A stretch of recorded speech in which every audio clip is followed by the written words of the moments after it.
Seconda corsa, un confronto per discreti cavalli di 3 anni, non vincitori di 5.000 euro in carriera, ci sono un paio di soggetti interessanti.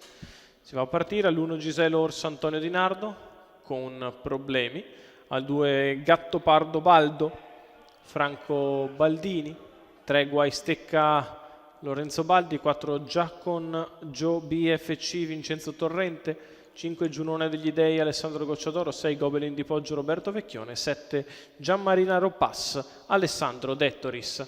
Macchina che inizia a prendere velocità, problemi per Gianmarinaro Pass, si parte con la velocità da parte di Giselle Ors, a largo Guai Stecca in mezzo alla pista Giunone degli Dei, poi Gobelin di Poggio in quarta posizione.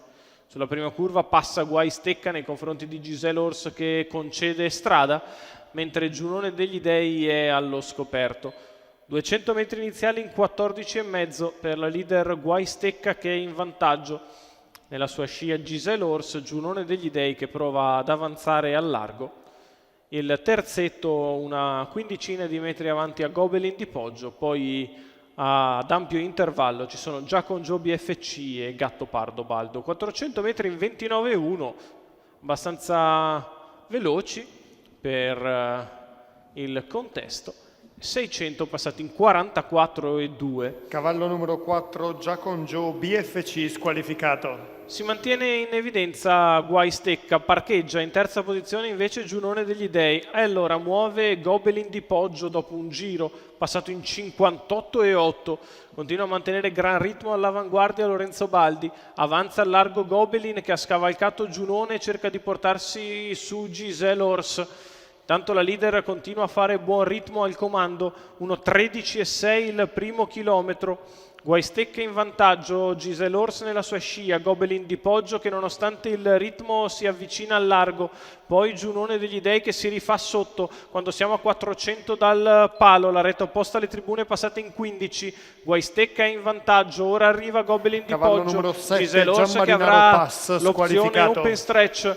Poi ancora a contatto Giunone degli Dei, in 4 in lotta per la vittoria all'ingresso dell'addirittura d'arrivo. Guai Stecca in vantaggio, Gobelin che attacca, Giselle Orsa che si prepara ad andare in open stretch, passa Gobelin di Poggio nei confronti di Guai Stecca, di dentro scatta Giselle Orsa, si riprende Guai Stecca, Giselle Orsa in open stretch, Giselle Orsa porta a casa il successo nei confronti di Gobelin di Poggio e Guai Stecca finiti in linea, 31 ad arrivare per il successo di Giselle Ors.